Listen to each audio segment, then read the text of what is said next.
Hey guys, and welcome back to the channel.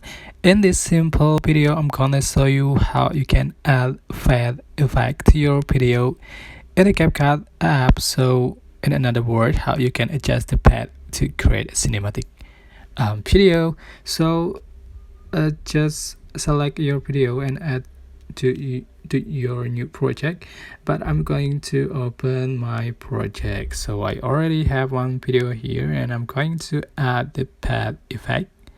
So just click on the clip and then you are just going to select adjust and find the fade option.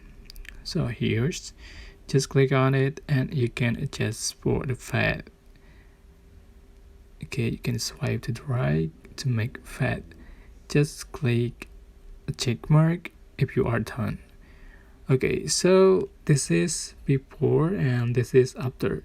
Before and after. Okay, like a cinematic video. So I hope this simple tutorial was helpful for you guys. Don't forget to like, comment, share, and also subscribe to this channel if you haven't done that already. If you have any question, please leave in the comment section down below. Thank you so much for watching. Bye.